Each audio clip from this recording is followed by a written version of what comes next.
अस्सलाम वालेकुम फ्रेंड्स आज वीडियो थोड़ा सा इंटरेस्टिंग और थोड़ा सा जो है ज़रा हट के और डिफरेंट होने वाला है। आप देख रहे हैं जेसी जो कि दानिश कैनल के पैनल पर है। जेसी जो साइबेरियन हस्की वुलिकोड ब्लू आइज़ में जो जेसी है, जिसकी बहुत सी वीडियो आपने देखी भी होगी यूट्यूब चैनल पर। अगर आप नए आए हैं तो आप ज़रूर जेसी की पुरानी वीडियो देखें। ये जेसी है और ये ब्लू आइज़ और ग्रे एंड ब्लैक और वाइट कलर है इसका। और अभी इसने कोट शेड किया हुआ है क्योंकि इसने पपीज़ डिलीवर्ड किए हैं। तो फ्रेंड्स आज वीडियो बहुत अच्छा होने वाला है, बहुत ही इंटरेस्टेड होने वाला है और बहुत ही इंफॉर्मेशन इसमें जो नॉलेज वाली जो नॉलेज आप लोगों को जो मिलेगा वो ज़रूर मैं शेयर करना चाहता हूँ आप लोगों के साथ। और एक्चुअली अब बात करेंगे कि जेसी ने ये जो भी पपी दिया ये फ़र्स्ट बेबी है इसका। और जेसी ने टोटल जो पपीज़ दिए हैं वो उसने 8 पपीज़ दिए हैं, 8 पप्स का लिटर है ये। और जिसमें 3 मेल हैं और 5 फीमेल हैं और बहुत एक्टिव और बहुत जो है हेल्दी पपीज़ हैं। और जैसा कि अभी आप देख रहे हैं ये सेकंड बेबी आया है और अभी इंतज़ार हो रहा है तीसरे बेबी का वेट किया जा रहा है। और जैसे कि ये फ़र्स्ट डिलीवरी थी, फ़र्स्ट टाइम इसने पप्स दिए हैं। तो फ्रेंड्स यहाँ आप देखें कि बीच में हम लोगों ने ब्रेक लिया था और 2 पपीज़ यानी कि 3 पपीज़ जो हैं उसने तकरीबन 3 से 4 घंटे में इसने 3 बेबीज़ दिए। यानी कि आप ये सोच सकते हैं कि पहले बेबी के बाद जेसी ने 1 डेढ़ घंटे का ब्रेक लिया, यानी कि एक डेढ़ घंटे के बाद इसके बेबी जो है डिलीवर इसने किया। तो फ्रेंड्स अभी बात करते हैं कि जब एक प्रेग्नेंट फ़ीमेल जब लिटर देती है या डिलीवरी होती है उसकी, तो ये बड़ा डिफ़िकल्ट सिनेरियो होता है और बड़ा मुश्किल लम्हा होता है, जिसमें आप ये सोच सकते हैं कि जो लोग डॉग लवर्स हैं, जो लोग ब्रीडर्स हैं, जिनके कैनल्स हैं, वो लोग बहुत अच्छे से जानते हैं कि एक फ़ीमेल को जब ब्रीड करवाते हैं, जब वो डिलीवरी का उसका टाइम आता है तो ये बहुत बहुत डिफ़िकल्ट काम होता है। इसमें फ़ीमेल का उसका जो होता है उसका भी ख्याल रखना होता है। और सबसे मुश्किल काम ये है कि जब फर्स्ट टाइम फ़ीमेल ब्रीड करे तो उसके लिए बहुत मुश्किल होता है और ऑनर्स के लिए भी मुश्किल तब होता है जब ऑनर्स को एक्सपीरियंस ना हो। तो हम बात करते हैं जेसी के हवाले से। जेसी ने अभी तक इस टाइम पर तकरीबन मेरे ख्याल से 10:30 11 बज रहे थे, क्योंकि जेसी ने शाम को 6 बजे फ़र्स्ट जो इसने बेबी दिया था वो शाम को 6 बजे दिया था। और उसके बाद जो है फिर स्टेप बाय स्टेप 1 घंटा डेढ़ घंटे के बाद वो बेबीज़ देती रही। तो अभी जो आप वीडियो देख रहे हैं यहाँ पे तकरीबन 5 बच्चे वो दे चुकी थी, जबकि टाइम होगा 12:30 1 बजे का टाइम होगा।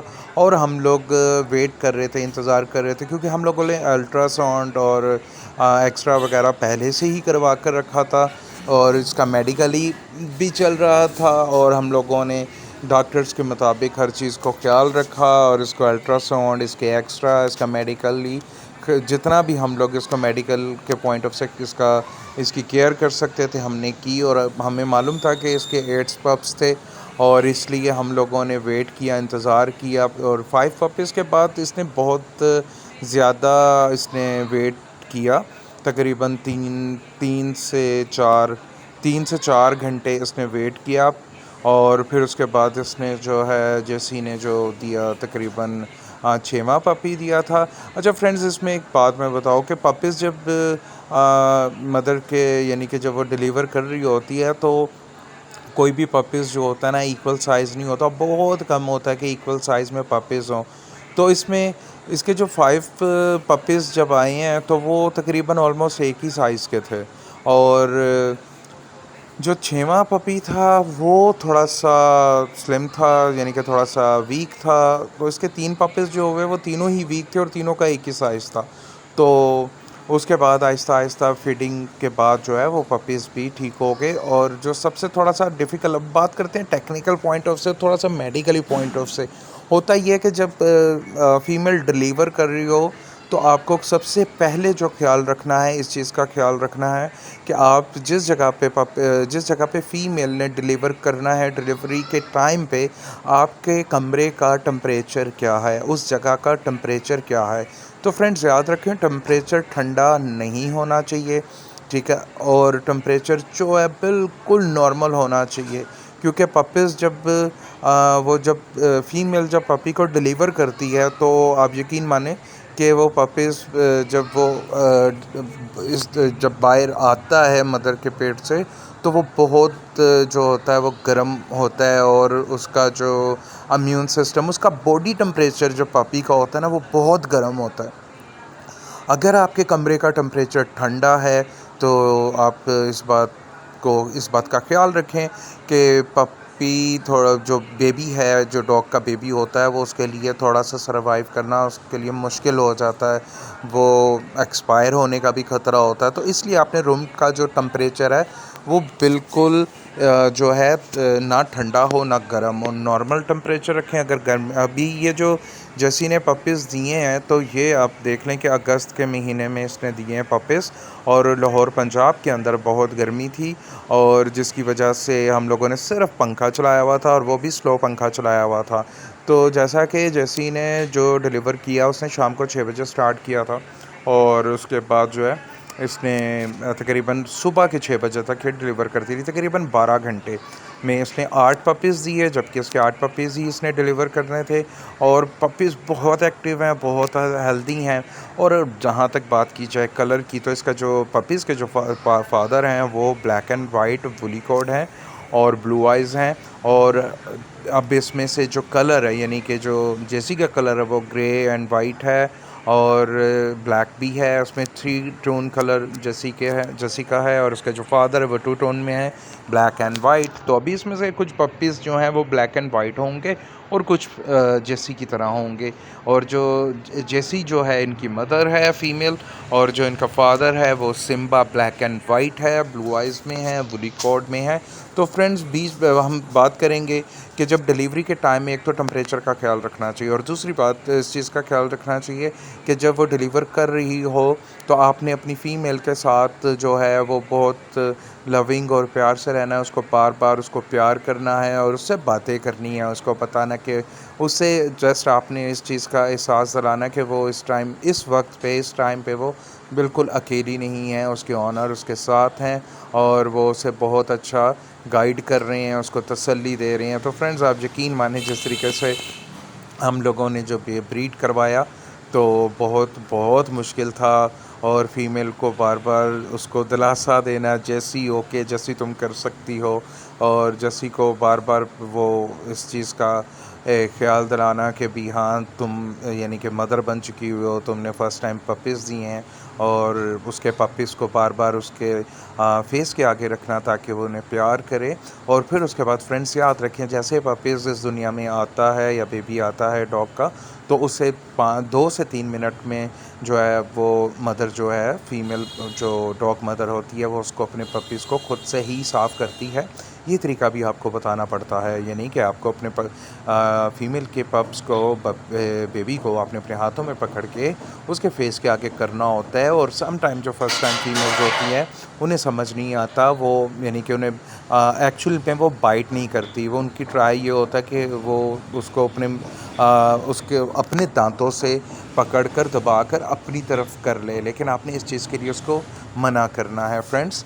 तो बात ये है कि ये काम जो होता है थोड़ा सा मुश्किल होता है, लेकिन जो छोटे दिल के लोग होते हैं वो यकीन माने के डर जाते हैं, और उनके लिए बहुत मुश्किल होता है। तो जो लोग थोड़ा सा खून, ब्लड और इन चीज़ों से थोड़ा सा डरते हैं, तो उनके लिए मैं यही रिक्वेस्ट करूँगा, तो वो कभी भी जब फीमेल ब्रीड करे, तो उन्हें उनके पास नहीं होना चाहिए। और काम मुश्किल नहीं है, जो बड़े दिल वाले होते हैं, जो इस चीज़ को हौसला रखते हैं, जो समझते हैं मेडिकल के पॉइंट ऑफ से, तो उनके लिए तो कोई मुश्किल काम नहीं है।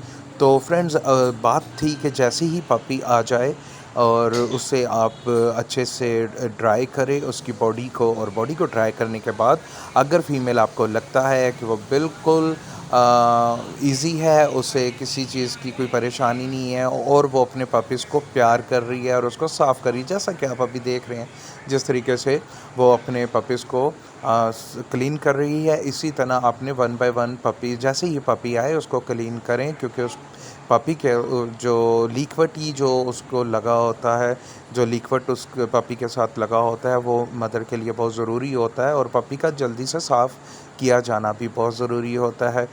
तो पपीज़ के लिए जब वो नीट एंड क्लीन हो जाते हैं तो फिर आप उसको मदर फीड करवाएं। याद रखें फ्रेंड्स, 3 से 4 मिनट के बाद आपको मदर फीड करवाना फ़ीमेल का बहुत ज़रूरी होता है। जैसी मदर फीमेल जो उन्हें फीडिंग करती है, और पप्स जो होते हैं अपनी माँ का जैसे ही वो दूध पीते हैं, उसके बाद वो ज़्यादा एनर्जेटिक हो जाते हैं और एक्टिव हो जाते हैं, और प्लस वो उन्हें फ़ील होना शुरू हो जाता है कि वो एक अलग एनवायरनमेंट में आ चुके हैं, क्योंकि बाहर की आबो हवा और इम्यून सिस्टम उनका डिफरेंट होता है। जब वो मदर के जब वो लाइक पेट में होते हैं बच्चे, तो उसका इम्यून सिस्टम अलग होता है। तो ये बहुत ज़रूरी होता है फ्रेंड्स कि जैसे ही पपीज़ बाहर आएँ और आप उन मदर उन्हें क्लीन खुद से कर रही है, अच्छी बात है, और उसके बाद आपने मदर ने क्लीन कर दिया तो आप भी किसी साफ़ सुथरे कपड़े से बच्चों को क्लीन करें, साफ़ करें, फिर उसके बाद मदर फीडिंग करवाएं। मदर फीडिंग में ये होता है कि पपीज़ मदर जो होती है बार बार अपना फेस बच्चों की तरफ करेगी और उसको साफ़ करने की कोशिश करेगी, लेकिन आपकी कोशिश ये होगी कि वो ज़्यादा बच्चों को दब ना जाएं। क्यों? ये सिर्फ 5 डेज़ तक आपको इंतज़ार करना होता है, क्योंकि पपीज़ बहुत छोटे होते हैं। तो 5 डेज़ तक आपने फ़ीमेल को ये सिखाना है कि बार बार बच्चों के ऊपर वज़न मत डालें।